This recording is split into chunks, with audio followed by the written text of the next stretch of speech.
It-tieni qari huwa minn Ġenesi kapitlu 22. Huna Ġon għadu kemm rana minn Ġenesi 15, issa għaddew ċirka 30 sena minn dak l-avveniment li smajna fuqu u ħanaqraw issa porzjoni ieħor, ritratti ieħor jekk trid mill-ħajja ta' Abraham. U ġara wara dawn il-ħwejjeġ illi Alla ġarrab lil Abraham jew ittestja lil Abraham u qallu Abraham. U Abraham wieġeb, ara hawn jien. U qallu hu lil ibnek il-waħdini Iżak li inti tħobb u mur fl-art ta' Morija u offrih hemm bħala offerta maħruqa fuq waħda mill-muntanji li ngħidlek. U Abraham bakkar filgħodu rama l-ħmar u ħadd tnejn miż-żgħażagħ tiegħu miegħu u ibnu Iżak u feraq il-ħatab għall-offerta maħruqa u qam u mar fil-post fejn kien qallu Alla. Imbagħad fit-tielet jum Abraham refa' għajnejh u ra fil-bogħod il-post. U qal Abraham liż-żgħażagħ oqgħodu hawn mal-ħmar u jiena u t-tifel immorru sa hemm u nagħtu qima u nerġgħu niġu ħdejkom. U Abraham ħal ħatab tal-offerta maħruqa u qiegħdu fuq ibnu Iżak u ħa n-nar f'idu u s-sikkina u marru tnejn flimkien. U tkellem Iżak ma' missieru u qal missier u jieġeb hawn ibni u qal ara n-nar u l-ħatab iżda fejn hu l-ħaruf għall-offerta maħruqa? Abraham qal ibni Alla jaħseb hu għall-ħaruf għall-offerta maħruqa. U hekk baqgħu sejrin it-tnejn flimkien. U ġew fil-post li kien qallu Alla. U Abraham bena l-artal hemm u qiegħed il-ħatab sewwa u rabat lill-ibnu Iżak u qiegħdu fuq l-artal fuq il-ħatab. U Abraham mett idu u ħass sikkina biex joqtlu u l-anġlu tal-mulej sejjaħlu mis-sema u qal Abraham, Abraham. U jieġeb hawn jien u qal la tmiċċ idek fuq it-tifel u tagħmillu xejn għax naf issa li tibża minn Alla billi rajt li ma ċaħħatnix minn ibnek li ben waħdini tiegħek. U Abraham refa' għajnejh u ħares u ra warah kibx muntun maqbut minn qrunu fil-friej. U Abraham mar u ħal kibx u offrih bħala offerta maħruqa flok ibnu. U Abraham semma dak il-post Jahwe Jire, il-mulej jipprovdi. Bħalma għadhom jgħidulu sallum fil-muntanja tal-mulej ikun ipprovdut.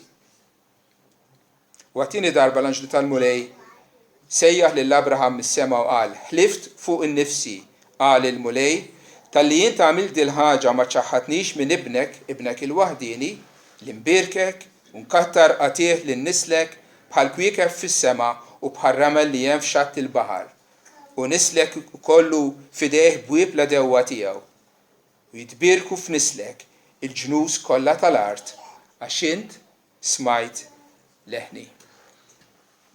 L-iskop waħdini tiegħi dalgħodu huwa li mill-Iskrittura inwieġbu mistoqsija importanti. Kif nista' nsir sewwa mal-Alla? Kif nista' jien midneb, jien li ksirt il-liġi tal-Alla, jien li jiena ħati quddiem Alla, insir sewwa mal-Alla. Li Alla jgħudni bħala bniedem ġust, li Alla jaħfirli, li Alla jilqani fih danu. Kif nista' nsir sewwa mal-Alla? Hija mistoqsija importanti. Kieku kelli ngħidilkom, illum se ngħidilkom kif jitfejja il-kanser. Għax sibna, skoprejna il-kura għal kull kanser. Kieku kulħadd joqgħod attent. U probabbli jkun hawn ħafna aktar nies li jiġu jisemgħu. Ma meta taħseb fuqha, anke kieku nsibu l-kura għal din il-marda rrieda. Inkunu x'għamilna, inkunu gwadanjajna f'din id-dinja ftit snin oħra. Għax fl-aħħar mill-aħħar b'xi ħaġa oħra rridu nitilqu minn hawn. Ma l-mistoqsija li qegħdin nitkellmu fuqha għandha effett għandha konsegwenzi mhux biss għal dil ħajja imma għal tul l-eternità. Kif jista' bniedem? Int kif tista' tkun sewwa malla? U ħaniftħu l-iskrittura, anke l-passaġġi li qrajna, u ħanieħdu lil Abraham bħala eżempju. Alla meta jagħtina t-teoloġija ma jtinniex b'mod astratt, imma donnu jilaħħama fil-ħajja ta' nies bħalma kien Abraham. L-iskrittura u għalina weħfef allura li nifmu meta tajtara din l-istorja u jina bħalu rrid nagħmel f'dak is-sens. Abraham huwa ppreżentat fl-iskrittura bħala il-modell ta' kif wieħed jista' jissib il-paċi mal-Alla, kif bniedem jista' jkun iġġustifikat minn Alla. Mela nibdew l-istorja ta' Abraham. Abraham twieled u għex l-ewwel parti ta' ħajtu fur belt li llum qiegħda fl-Iraq. Missieru kien tera, kellu tfal oħrajn, kellu l-familja tiegħu, u missieru ddeċida li jaqbad il-familja u jemigra lejn it-Tramuntana. U wasal f'post jismu Haran illum qiegħed fit-Turkija u għex għal xi żmien hemmhekk. Miet missieru u Alla sejjaħ lil Abram u qallu aqbad kull m'għandek u mur f'art li se nurik. U se nbirkek u se nagħmel minnek nazzjon kbir.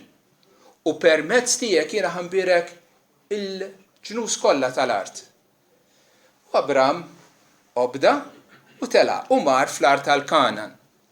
Għamel xi żmien hemm ġie l-aks kellu jmur l-Eġittu, għamel żmien jgħix fl-Eġittu, għamel bawxat hemmhekk u prattikament il-farawn keċċieħ u Abraham raġa' allura fl-art tal-Kanan.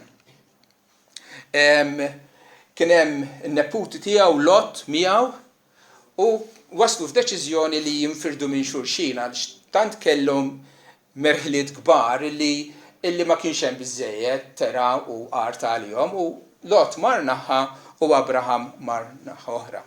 Ġara dak iż-żmien eżatt kif jiġri llum gwereru u naqala xi ġlied u gwerer bejn xi slaten f'dik l-art. U f'din il-gwerra Lot kien maqbud, ħaduh bħala priġunier lilu l-familja u kull ma kellu, u meta Abraham sema x'kien ġralu n-neputu tiegħu Lot, qabad l-irġiel tiegħu armata żgħira u mar u rnexxielu jeħles lil Lot u l-familja tiegħu minn dak il-jasar. Is-sultan ta' Sodom l-Abram rrid jagħtih il-priża tar-rebħa li kien għamel. Imma Abraham maċċetta xejn għax ma jridx illi xi ħadd jgħid illi kien is-sultan ta' Sodom jew x'imkien ieħor li jagħmlu sinjur. Abraham kien qed jiddependi fuq Alla għall-barkiet mhux fuq l-ebda bniedem. U mbagħad nitlu f'dik l-istorja li qralna ħuna. John dal-għodu. Wara dawn il-ħwejjeġ ġiet il-kelma tal-mulej lill-Abram f'dera billi qallu la tibżax, Abram jien it-tarka tiegħek jien ħan iddefendik, il-ħlas tiegħek kbir tas-sew. Għall-fedeltà tiegħek jiena se nħallsek ħanbirkek. U Abraham qal, o Sidi Alla, x'tatini jekk jien m'għandix tfal u l-werriet tad-dar tiegħi huwa Eliezer ta' Damasku. Ara, li ma tajtnix nisel. Wieħed imwieled f'dari u l-werriet tiegħi. Għaddew 15-il sena minn meta għatli biex nitlaq minn manisi u minn arti. U jiena bdejt. U vera, qed insir sinjur u għandi ħafna wirt. Imma dik il-weda li għamilt li ma tistax isseħħ li minni se tbierek l-art kollha. Għaliex m'għandix tfal. U l-mara tiegħu Saraj li apparti issa li kienet kbira fiż-żmien kienet ukoll infertili. Kienu ilhom miż-żewġin u ma kellhomx tfal. U Abram u ara l-kelma tal-mulej ġiet għandu tgħid. Dan ma jkunx il-werri tiegħek, dan il-qaddej, iżda dak li joħroġ minn ġo fik ikun il-werri tiegħek. U ħarġu barra u qal, issa ħares lejn is-sema u għott il-kwiekeb jekk tista' toddhom u qallu hekk ikun nislek. Malta tant għandna light pollution illi tħares lejn is-sema bil-lejl u l-iktar tara l-qamar u nofs tużana kwiekeb. Imma fid-dalma ta' dak il-pajjiż fejn ma kienx hemm l-ebda light pollution. Niftakar anke meta konna żgħar aħna fejn ma kienx hemm tant dwal li konna nħarsu lejn is-sema u naraw it-triq ta' Sant'Anna kienet tgħidel ommi, il-Milky Way, isa sħaba fis-sema, miżaw dak kwiekeb u galasji. U dawk l-eluf ta' kwiekeb jixxalu fis-sema. U alla qallu ħares lejn is-sema. Ara, kemm hemm kwiekeb jekk tista' toddhom? Daqshekk ikun nislek. Daqshekk ikun nislek. U nista' nimmaġina x'kien għaddej minn moħħ Abraham. Daqshekk ikun nisli. Jien issa raġel xieħ. U il-mara tiegħi wkoll avvanzata fi żmien inna dawn is-snin kollha nippruvaw biex ikollna tarbija u s'issa ma kenniex. Issa ħajkonna tarbija fi xjuħitna u meta l-mara tiegħi hija infertili. Ma kontx lumu lil Abraham kieku ejja nitkellmu ta' bniedem m'hemmnux, le? Imma Abraham kien bniedem ta' fidi. U irraġuna fih innifsu. U qal Alla li jista' kollox. Alla li ħalaq is-sema u l-art. Alla li qiegħed jagħmel li weda. Mhux kapaċi jżomm il-weda li jagħmel. Veru, għaddew snin u ma ġara xejn.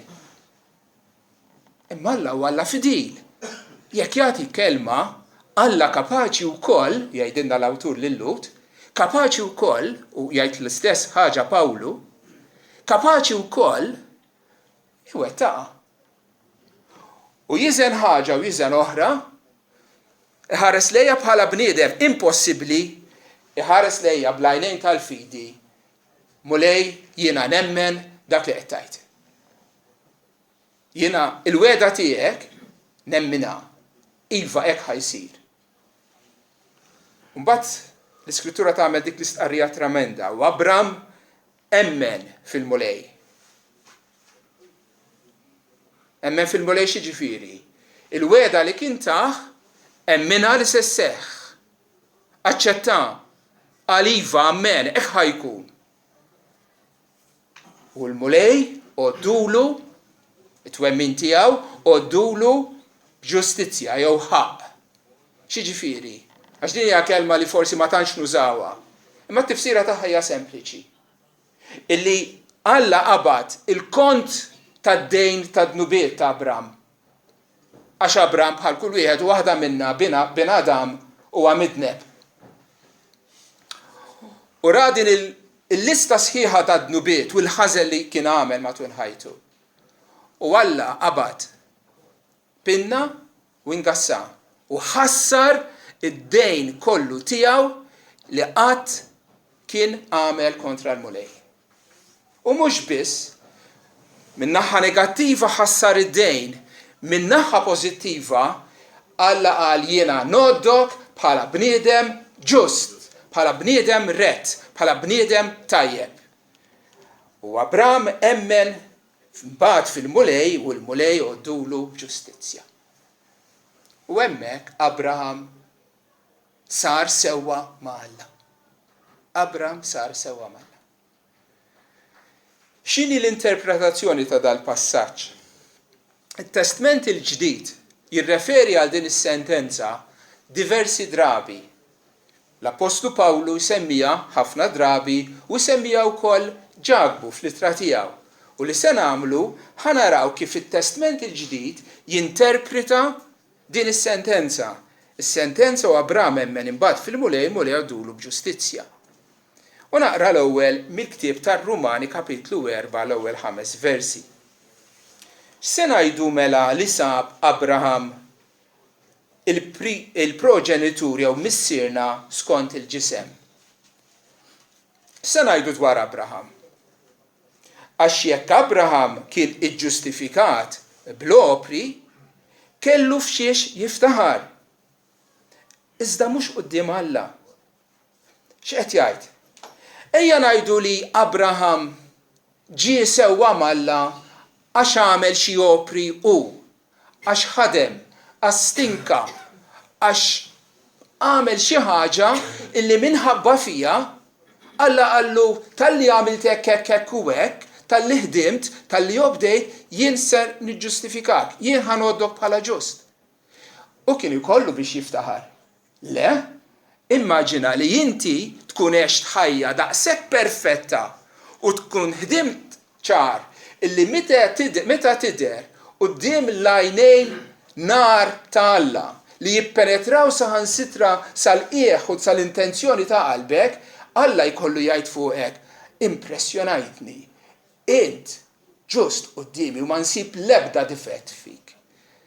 Kien ikollu biex jiftaħar, imma x'tajt l-Iskrittura, Abraham, jekk Abraham kien iġġustifikat bl-opri, kellu biex jiftaħar, iżda mhux quddiem Alla. Le, Abraham ma kellux x'jiftaħar, taf għaliex? Għaliex ma kienx bl-opri tiegħu illi hu kien iġġustifikat. Għax xi tgħid l-Iskrittura u Abraham emmen lil Alla u kienet kreditata lilu għal ġustifikazzjoni tiegħu. U Pawlu biex isammar il-punt li qed jagħmel jikkwota Ġenesi kapitlu 15 biex jgħidilna li Abraham kien iġġustifikat mhux bl-opri li jagħmel hu b'xi ħaġa li jagħmel li wettqu idejh. Imma kien iġġustifikat billi jemmen il-weda li kien taħ Alla. U din hija l-istorja kollha. Il-bniedem bħal Abraham huwa ġustifikat minn Alla, mhux għax jagħmel xi ħaġa hu, imma sempliċiment jemmen il-weda tal-Alla għalih. U jkompli l-Apostlu Pawlu jispjega, issa lil min jaħdem is-salarju mhux kreditat lilu bħala favur, iżda bħala obbligazzjoni. U din nifhmuha. Meta fl-aħħar tax-xahar li mgħallem min qed iħaddmek jagħtik ċekk, ma jgħidlekx isma' sieħbi, dan qed nagħtihulek bħala favur. Xi twieġbu kieku inti? Tgħidlu le skużi, mhu favur xejn. Dak ħdimt għalih jien. Dak jistħoqli għax ħdimt għalih jien. U hawnhekk hija d-definizzjoni ta' xi tfisser grazzja jew favur. Grazzja hija meta xi ħadd jaqbad ċekk ta' 1000 euro. Jagħtihulek fidek, jgħidlek nixtieq nagħtik dan ir-rigal. U inti teżita naqra ruħek, donnok tibda taħseb li hemm xi trik fiha l-ħaġa, u tgħidlu ta' xiex ħaddjuli. Jien ma għamilt xejn. Jgħidlek irrid nagħtihulek għax jien bniedem li rrid nuri ġenerożità miegħek. U inti tgħidlu huwa naċċettah imma rrid nagħmellek xi ħaġa għalih, naħdimlek f'xi ħaġa jgħidli x'nista' nagħmellek. U dak jkun jgħidlek isma' jekk taħdimli f'xi ħaġa, ma jibqax iktar rigal, ma jibqax iktar favur, issa isir obbligu tiegħek li nħallsek. Jien nixtieq nagħtihulek bħala rigal, tridu jew ma tridux. U inti tista' tagħmel waħda minn żewġ affarijiet. Jew taċċettah, jew tgħidlu le, grazzi. Jekk taċċettah tkun ilqajt favur. Mhux għax ħdimt għalih, imma minħabba l-ġenerożità ta' min rrid jagħtihulek. Għalhekk il-Bibja tkompli tgħid, vers 5, imma lil min ma jaħdimx. Ara kemm hija qawwija din. Imma lil min ma jaħdimx. Imma jafda f'dak li jiġġustifika lil ħżiena, il-fidi tiegħu hi kreditata għall ġustifikazzjoni tiegħu. Bħala Abraham, l-aħwa, bħala Abraham. Abraham ma ħadimx, ma għamel xejn li kien jistħoq li jkun iġġustifikat, imma emmen. U għaliex hemmen Alla iġġustifikah bħala grazzja, bħala favur, mhux għax kien jistħoqlu, imma skont il-ħniena tjieba il-ġenerożità ta' Alla. Jekk bniedem irid ikun salvat, ma jistax imur quddiem Alla u jgħidlu isma'. Jiena bniedem, żbaljajt xi ftit, għamilt xi naqra ħażin hawn u hemm, imma mbagħad għamilt ħafna tajjeb ukoll. U forsi m'iniex perfett, imma ħanippreżentalek l-opri tiegħek u nemmen fik ukoll. Ikun ġustifikat bniedem bħal dak għajduli. Le, lil min ma jaħdimx. Jekk ħatmur quddiem Alla għal maħfra u tieħu miegħek xkora emejjel tiegħek, Alla jitfak il-barra.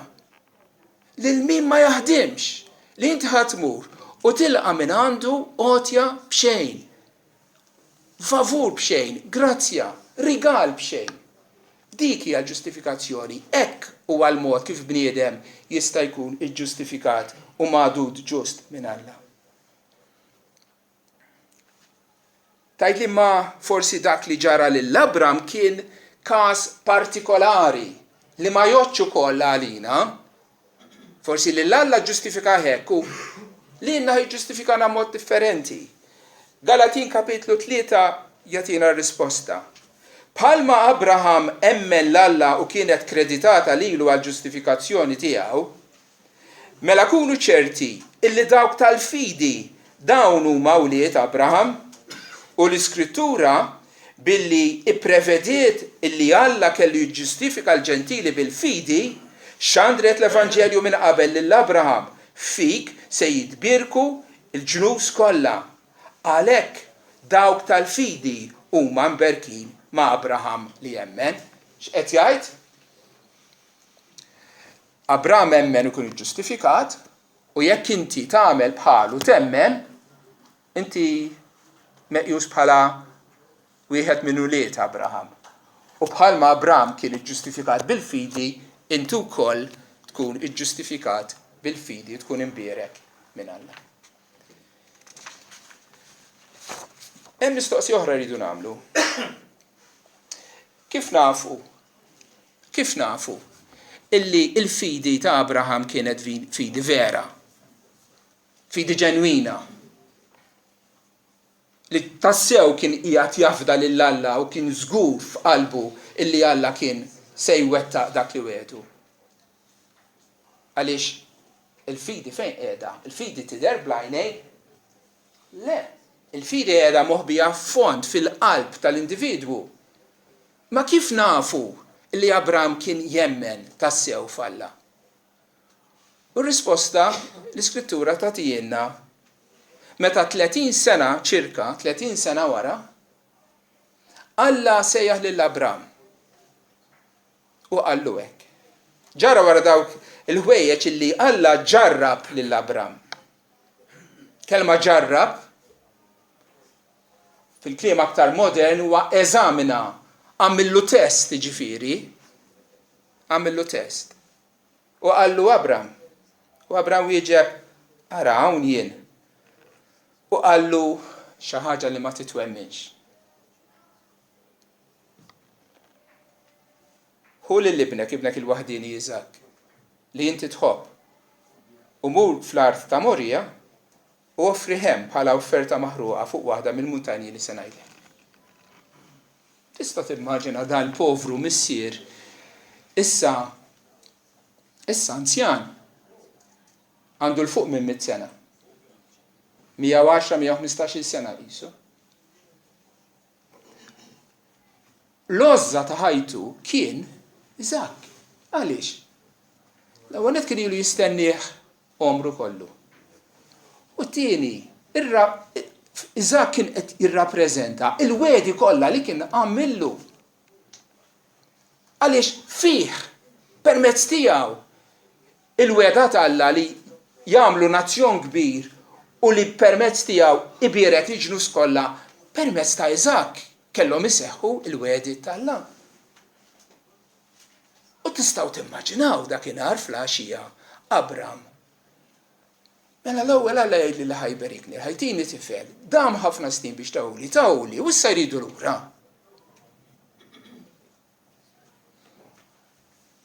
U qam kmini fil-ħodu. Infatti ma naħsibx li raqat. Qabad lill-Iżak u minn hemm qabad żewġ żgħażagħ li kellu tlaqna ħammorru.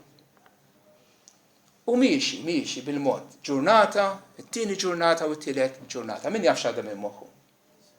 Min jaf qalbu kif kienet maqsura illi dan ħajkollu joqtol lill-ibnu u jiena niddejja n-niggess it-tfal tiegħi biex nagħtihom injection. Għax naf li se nweġġagħhom tikka. Aħseb wara illi naqbad sikkina u ndaħħalilu f'qalbu u noqtlu. Imma Abram baqa' sejjer. U fit-tielet ġurnata ra il-post fejn qallu Alla biex imur is-sagrifika. U l-żewġ żgħażagħ lilhom oqgħodu hemm. U oqgħodu hemm mal-ħmara qabad linja ma' bih fuq ibnu u ħa f'idejh is-sikina u n-nar biex ikun jista' joqtlu u jaħarqu fis-sagrifiċċju fuq l-artar. U Iżak qallu pa. Allura mela, għandna linja qed inġorri jiena. Int għandek is-sikkina u għandek in-nar. U l-ħaruf li ħanoqtlu fejnu. X'istampa hu? Fiex tfakkarkom? Falla l-missier is-sikkina u n-nar tal-ġudizzju u ibnu iġor l-injama tas-salib biex jitalaw f'post partikolari fil- U Abraham għallu Alla jipprovdi hu ħaruf. U ġo moħħu sejjer, ma jekk ħallini noqtlu. Kif kien determinat li jagħmel. Se jiġri mill-wiedit tal-Alla. Alla huwa fidil, Alla jżomm kelmtu. U Abraham irraġuna hekk. Qal jekk ħallini noqtlu. Ibsa kemm jibsa din il-ħaġa. Il-wedit tal-Alla żgur se jseħħu permezz ta' Iżak kif kien qalli. Mela jekk noqtlu, jiena nemmen illi Alla kapaċi wkoll iqajmu mill-mewt. U bena l-artal. U poġġa l-injam u rabat il-libnu raġel xieħ jorbot żagħżugħ kieku ried iż-żagħżugħ ħarab. Imma anke Iżak kien bniedem kbir illi jobda lill-missier u anke f'dak il-mument. U tefgħu fuq l-injam u qabad is-sikkina olla jdejh u kif se nifdu bis-sikkina Alla jsejjaħlu mis-sema u jgħidlu Abraham jaqaf.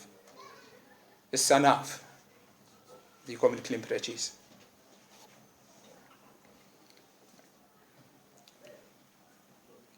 La tmiċċide fuq it-tifel u tagħmillu xejn għax naf issa li tibża minn Alla billi rajt li ma ċaħħadniex minn ibnek li ben il-waħdini tiegħek.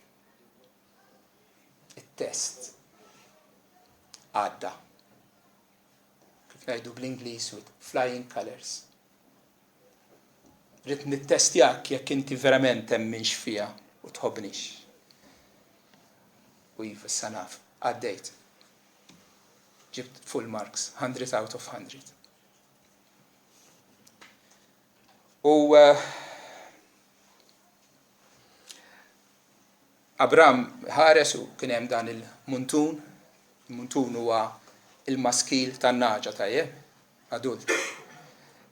Maqbut minn qrunu f'xi arbuxxella f'xi siġra u mara qabad lilu u qatel u sagrifika lil kibx il-muntum minn flok ibnu Iżak. U din l-idea tal-ittestjar tal-fidi ta' Abraham joħodha Ġakbu f'kapitlu 2 tal-ittra tiegħu. U Ġakbu għandu dan il-ħsieb f'moħħu. Kif jista' bniedem illi jgħid li jemmen f'Alla ikun jaf jekk il-fidi tiegħu hix fidi ġenwina jew fidi fażolla. Ġabu kapitlu 2, vers 14 sa 26, itina 4 eżempji. Aħna ħanieħdu l-eżempju wieħed ta' Abram. Allura nislet minn din is-silta. X'inhu s-siwi? Saqsina Ġabu. X'inhu s-siwi ħuti? Jekk xi ħadd jgħid li għandu l-fidi, imma m'għandux opri, jaqgħu tista' ssalvah din it-tip ta' fidi. X'inhi r-risposta tiegħek? Tista' ssalvah dik it-tip ta' fidi li xi ħadd bil-paroli jipprofessa li jemmen, imma li imbagħad ħajtu m'għandux evidenza ta' opri tajba illi tassew jemmen falla. Tista' fidi bħal dik issalvah. U Ġabu jgħid ukoll hekk ukoll dil-fidi, il-fidi ġifieri tal-paroli biss, jekk m'għandix opri, hi mejta, billi weħida. Kif taf li mejta? Għax hija weħida, għax m'għandix frott. Kif naf li dik hija siġra mejta? Għax sena wara sena ngħaddi minn ħdejja u għandha t-sokk u għandha l-frijej, imma daqshekk. La tagħmel frott fix-xitwa la fis-sajf fl-ebda żmien. Ma fiha l-ebda frott. U x'tikkonkludi fuq is-siġra? Ħadi is-siġra hija mejta, ħaq tagħha, aħraqa. U Ġabu jkompli jiżvolġi l-argument tiegħu u jgħid urini l-fidi tiegħek mingħajr l-opri. U jien nurik il-fidi bl-opri tiegħi. Il-challenge huwa dan. Inti tajt li għandek il-fidi. Imma kif ħaturili jekk inti ma tagħmilx opri? Jiena kull ma qed ngħid, jiena nurik il-fidi li hemm moħbija f'qalbi. Mill-opri li nagħmel. U ħantikom eżempju jgħidilna Ġabu. L-eżempju ta' Abram. Abram missierna mhux bl-opri kien iġġustifikat meta offra lil Iżak ibnu fuq l-artal.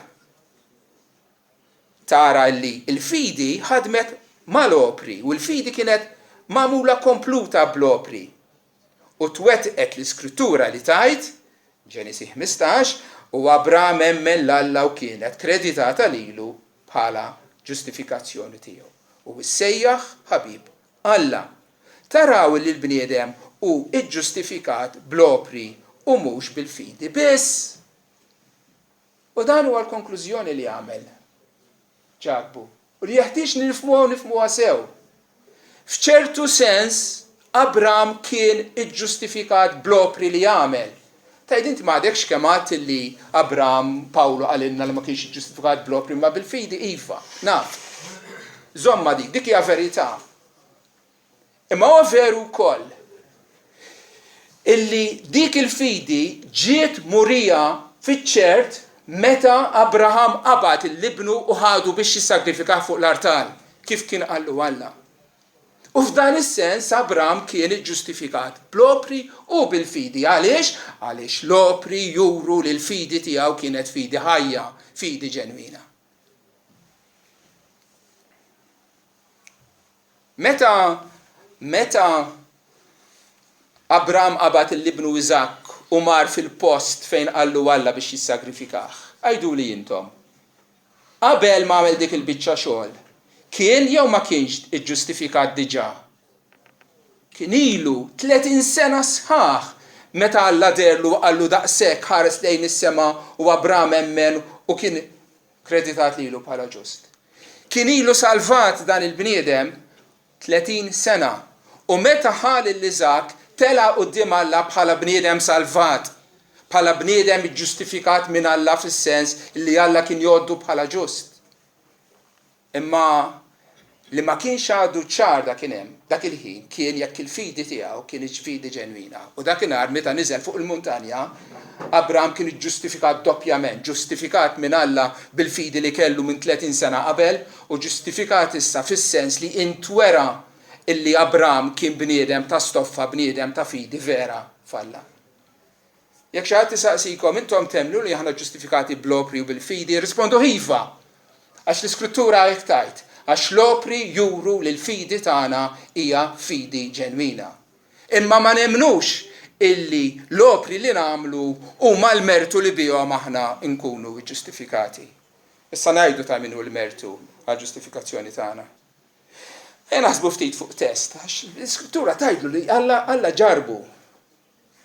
Meta l-istudent imur fl-aħħar tas-sena għall-eżami finali, jpoġġi bil-qiegħda u tingħatalu l-karta tal-mezz qudiemu u jibda jaħdimha. X'tagħmel il-karta tal-eżami? X'jagħmel l-eżami lill-istudent? Hija lezzjoni biex jitgħallem il-matematika dak il-ħin. Iva jew le? Il-matematika jkun tgħallimha matul is-sena meta għat attent għat teacher u għamil il-homework u studja, hemmhekk tgħallem għal-matematika. Il-test kull ma jagħmel juri jekk l-istudent jafx is-suġġett jew le. L-istess ħaġa. Ġustifikati bil-fidi, imma l-opri ħajuru jekk intix bniedem ta' fidi ħajja u allura ġustifikat jew inkella. Le, jew inkella. Ngħidu li nsib biċċa jewelry, biċċa xi ħaġa li tidher tad-deb. Imma ma nafx jekk hix tad-deb jew le, u x'nagħmel biha. Noħodha għand min jifhem u dawn jittestjawha u jagħmlula t-testijiet li jagħmlu u fl-aħħar jagħtini ċertifikat jgħid li isma' dak iċ-ċurkett huwa ta' deb ta' 18 karat, pereżempju. X'ikun ġara fit-test? Kien it-test illi biddel dik il-biċċa jewelry f'deb jew it-test sempliċement wera x'inhi fin-natura tagħha. U Abram wera wera l-fidi tiegħu hija vera meta obda lil Alla fl-aktar test qiebes li qatt wieħed jista' jimmaġina. Inċidentalment, u tajjeb l-importanti ngħidha din ukoll. Li Pawlu jargumenta l-istess mod f'diversi postijiet tal-ittri tiegħu, Ġifieri mhux ġagu biss jitkellem dwar in-neċessità li l-fidi tintwera b'opri tajba. Pereżempju, Romani 4 jitkellem li bniedem huwa ġustifikat bl-opri mhux bil-fidi mhux bl-opri, imbagħad kapitlu 6 isaqsi u jirrispondi allura xiex jekk aħna ġustifikati bil-fidi, jekk aħna magħmulin sewwa malla bil-grazzja, allura m'hemmx bżonn illi ngħixu tajjeb, anzi nistgħu ngħixu fid-dnub għaliex bekk tikber il-grazzja t'Alla. U Pawlu jirrispondi Alla ħares u jagħtina raġunijiet ħares lejn l-istorja b'mod differenti minn ġabu, ma jgħid nisma' intom li temnu. Intom m'għamdin fi Kristu, mela mittu ma' Kristu għad-dnub. U issa intom rixxoxtati ma' Kristu biex tgħixu ħajja tajba. Ġifieri Pawlu jinsisti bl-aktar mod ċar li l-fidi ġenwina hija fidi li tintwera f'ħajja trasformata, f'ħajja qaddisa, f'opri tajba. U fi frażi li jgħidha l-Apostlu Pawlu, fidi li taħdem. Fidi li taħdem bl-imħabba. Il-fidi li bija aħna nsalvaw hija fidi f'Alla imma li tirriżulta f'xogħol ta' mħabba mal-proxmu u lejn Alla. Ħabib tiegħi konna qegħdin nikkorrispondu u nitkellmu fuq dawn l-affarijiet, riċentament irrispondinu għalli veru li San Pawl fl-ittra lir-Rumani jinsisti fuq ġustifikazzjoni bil-fidi, kif għatlek fl-ittra ta' qabel, dawn huma żewġ school of thought, diverġenti, imma jaqblux ma' xulxin ġifieri. Imma tnejn tajbin, intom il-Protestanti żommu ma' San Pawl, aħna l-Kattoliċi ma' San Ġagbu.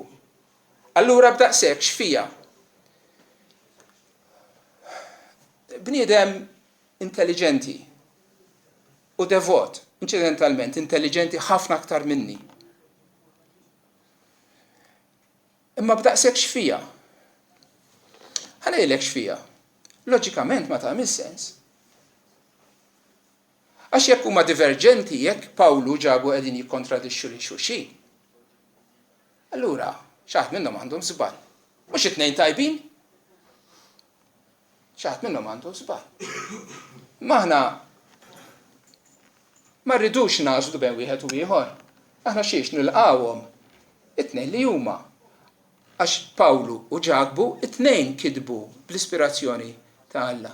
U l-kelma li kitbu hija vera. Ħares, immaġinaw lil Pawlu lil Ġagbu bħala gwerriera, ta' żmien l-antik, bis-sejf f'idejhom, qegħdin jiġġieldu, qegħdin waqt battalja. Imma mhux qegħdin jiġġieldu, iħarsu lejn xulxin u jippruvaw joqtlu lil xulxin. Le. Pawlu ġabu maħbib qegħdin f'din il-battalja dar ma dar, Pawlu jiġġieled kontra għadu u ġabu qed jiġġieled kontra għadu differenti. Pawlu qed jiġġieled kontra l-legalista, dak li jgħid li jista' jsalva bil-merti tal-opru tiegħu u Pawlu jgħidu lil min ma jaħdimx imma jemmen dak huwa ġustifikat. U ġabu qed jiġġieled għadu ieħor l-antinomien dan li jgħid u l-importanti li temmen u mbagħad tgħix kif trid għax fl-aħħar mill-aħħar xorta tmur il-ġenna u ġabu jgħidu le jekk il-fidi tiegħek ma tintwerax bl-opri il-fidi tiegħek hija mejta u mhix se salvak. Żewġ edewwa differenti Pawlu ġabu qegħdin jattakkawhom flimkien. U din hija l-istampa sħiħa. Faċli tidħol fl-iskrittura u tażel porzjonijiet minnha li doqqulek għal widnek u lill-oħrajn mhix tiċħadhom tinjorhom, ma tagħtix każhom. Le, dik mhux onestà. L-onestà titlob illi inti tieħu l-istampa kollha, għax l-istampa kollha hija neċessarja għalina. U biex nikkonkludi ħansaqsi mistoqsija li naħseb hija importanti ħafna. Meta l-iskrittura tgħid Alla Abraham emmen falla u dan kien modut lilu bħala ġustizzja. Ngħid jien fuq li ma bażi Alla seta lil dan il-bniedem midneb ħanna isejjaħlu ġust. Aħsbu ftit. Infatti f'post ieħor kien Abraham stess illi lil Alla saqsih qallu li mħallef tal-art kollha ma jagħmilx il-ġustizzja. Inti Alla ġust. Imħallef ġust. Jekk inti ksirt il-liġi irrid jgħid illi inti ħati. Mhux illiberak. Imma Alla lliberaħ lil dan il-bniedem. Avolja kien ħati sempliċement għax emmen fih. Fuq li ma bażi. U fil-Ġenesi għandna ħjiel. Għaliex Abraham innifsu għal darba 2-3 naraw jibni jartal u jissagrifika fuqhom. Mingħajr it-tixrid tad-demm tista' jgħidilna l-iskrittura m'hemmx maħfra. U anke meta kien qiegħed jissagrifika lill-ibnu Iżak. U f'dak il-mument qabel ma attwalment nifdu u qatlu. X'ġara dak il-ħin? Kieku Alla ħalla lil Abraham joqtol lill-ibnu Iżak. Alla ma kien ikun għamel l-ebda ġustizzja. Għaliex? Għax ir-razza umana u liet Adam kollha aħna midinbin u kollha kemm aħna ħaqna l-mewt. Imma x'għamel Alla biex jeħles lill-Iżak milli jkun maqtul u sagrifikat fuq l-artal? Ipprovda sostitut. Kien hemm il-muntun maqbut. U Abraham imbagħad ħeles, ara x'għamel? Ħeles lill-Iżak u minfloku qatel l-annimal. Sabiħa toġobni l-kelma li qal Abraham lill-ibnu u li jgħidha lilna wkoll. Alla jaħsebu għal-ħaruf għall-offerta maħruqa. Kellu dil-fiduċja illi finalment kellu jkun Alla li jipprovdi sagrifiċċju għal nubietna. Alla jaħsebu. Infatti wara din l-istorja Abraham semma dak il-post Jahwe jireħ li tfisser il-mulej Jahwe jipprovdi. Xi jipprovdi? Jipprovdi sostitut biex imut minn flokna. Palma għadhom jgħidu sal-lum fil-muntanja tal-mulej jkun provdut. Probabbli fl-istess post. 2000 sena wara.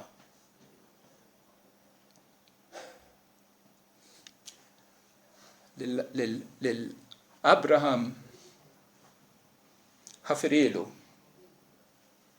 biex ma jaffrix lill-ibnu l-waħdini. Imma Alla lilu nnifsu ma ħafrix. U tal lill-ibnu l-waħdini biex imut minn flokna. Għalhekk l-aħwa Alla jista' jiġġustifika lil dawk li jemmnu fih.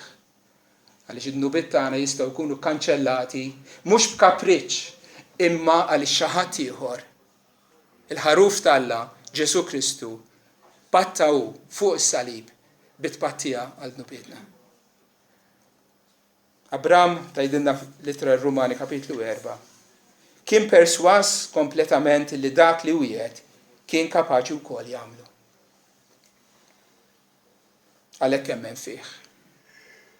Konsegwentament ukoll il-fidi tiegħu kienet kreditata lilu għall-ġustifikazzjoni. Issa mhux minħabba fih biss inkiteb illi kien kreditat lilu. Iżda wkoll minħabba fina li se tkun kreditata lilna l-fidi.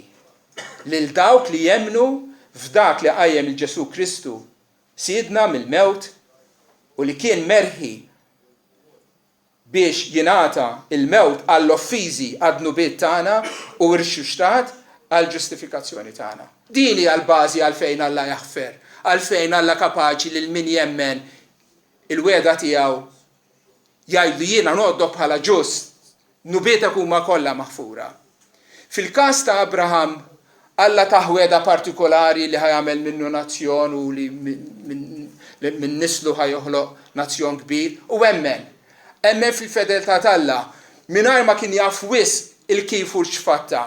Aħna għandna informazzjoni wisq iktar milli kellu Abraham. Aħna li qegħdin ngħixu fuq din in-naħa tal-Kalvarju nafu eżattament x'għamel Alla li bat lill-ibnu l-waħdini biex ikun il-mezz tal-maħfra tad-dnubiet bis-salib u bid-demm imxerred fuq is-salib.